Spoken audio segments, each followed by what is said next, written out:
राधे राधे महाराज जी। महाराज जी आपके चरणों में कोटि कोटि प्रणाम। महाराज जी मेरे मन में आता है खूब दान पुण्य करूं, पर मेरी आर्थिक स्थिति ठीक नहीं है। महाराज जी ऐसे जन है जिनकी आर्थिक स्थिति ठीक नहीं है। दान पुण्य रुपया से ही थोड़ी होता है बच्चा। दान पुण्य जो होता है ना वो भाव से होता है। अब जैसे कभी किसी पशु पक्षी या मनुष्य को तुम्हारी शरीर सेवा की जरूरत हो, आप सेवा कर दो, बहुत बड़ा पुण्य हो जाएगा। कभी कोई भूखा है तो रोटी दाल पा दीजिए। आपके पास जैसे कोई ठंडी से कांप रहा है और आपके पास ये जैकेट है, आप उतार के पहना दिए। जरूरी नहीं कि हमारे पास रुपया हो तो हम दान करें, नहीं। हमारे पास 4 रोटी अगर हमारे पास भाव है तो मैं आज भूखा रह जाऊंगा और वो 4 किसी को पवा दूंगा, ये सेवा बन गई, ये पुण्य बन गया, सुकृत बन गया। धन की आकांक्षा नहीं करनी चाहिए धर्म के लिए। धर्म बहुत सूक्ष्म विषय बच्चा। अपने को जितना मिला हुआ उसी से महान धर्म हो जाएगा, भगवान प्रसन्न हो जाएंगे। एक महाभारत में प्रसंग आता है कि एक नेवला आधे स्वर्ण का शरीर था और भगवान श्री कृष्ण और युधिष्ठिर जी के पास से निकला और कहा, मुद्गल ऋषि की सतुआ यज्ञ के सामने आपकी राजस्व यज्ञ बेकार है। भगवान ने कहा, नेवले तुम ऐसी निंदा कैसे कर सकते हो राजस्व यज्ञ की? बोले, प्रभु एक मुद्गल नाम के ऋषि हैं जिनको आप जानते हैं, और वो सीलोंच वृत्ति से जीते। सील उंच, सील कहते हैं जो किसान लोग खेत काट लेते हैं, उसके बाद जो बाली या दाना पड़ता है उसको बीनना सीला बीनना कहते हैं, सील कहते हैं। और उंच कहते हैं जो बाजार में अन्न जहाँ बिकता है वहाँ वो अपने सब ले गए, जो दाने पड़े हुए उनको चुन लेना, उसे सीलोंच वृत्ति कहते हैं।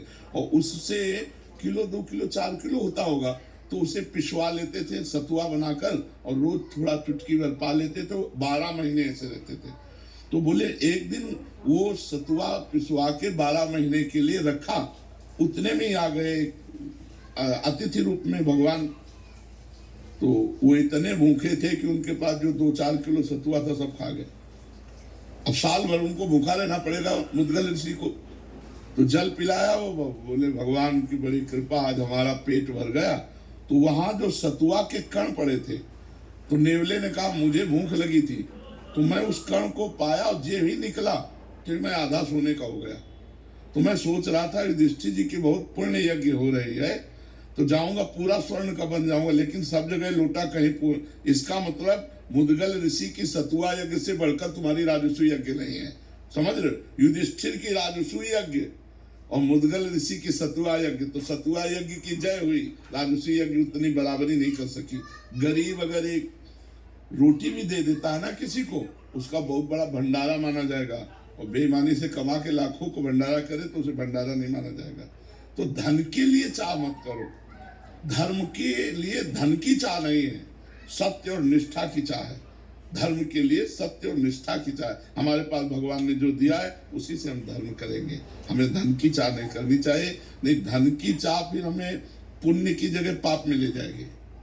जितना धन की चाह बढ़ती जाएगी उतना ही पाप बढ़ता चला जाएगा, क्योंकि फिर हम निर्णय नहीं कर पाएंगे, धनांध हो जाएंगे। हम निर्णय नहीं कर पाएंगे कि धन सही है कि गलत है।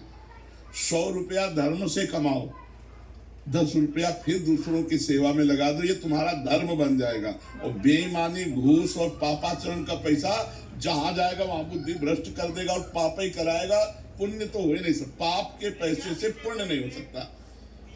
धर्म द्वारा कमाए हुए 100 रुपये से 10 रुपये निकाल दो, गौ सेवा, संत सेवा, भिक्षुकों की सेवा, बीमार की सेवा, वो बात मान गए।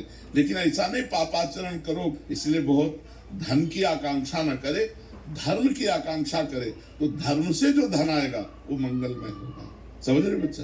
महाराज जी अधर्म आचरण से धन कमा लिया, आपकी वाणी सुन के आज से प्रेरणा हुई कि नहीं कमाएंगे, तो आपने बोला जहां वो धन जाएगा वहां दुर्गति करेगा। तो फिर ऐसी स्थिति में वो धन का क्या करें? यहाँ किसी गौशाला, हाँ गौशाला में दे दे, गौओं की उस सेवा में दे दे, या बीमारों की सेवा में दे दे। साधु महात्माओं को कदापि न दे, क्योंकि उनका जीवन नष्ट हो जाएगा, उनकी बुद्धि भ्रष्ट हो जाएगी। अच्छा, गाय भगवत स्वरूप है, और जैसे बीमार लोग हैं औषधि ले रहे हैं, तो संसारिक जन है, उनका कोई एकाग्रता से तो लेन देन है नहीं, और संत का एकाग्रता से लेन देन है। अगर भोजन गलत हो जाएगा तो बुद्धि भ्रष्ट हो जाएगी, भजन नहीं होगा, बस वही सुहाई देगा संसार के भोग वासना प्रपंच।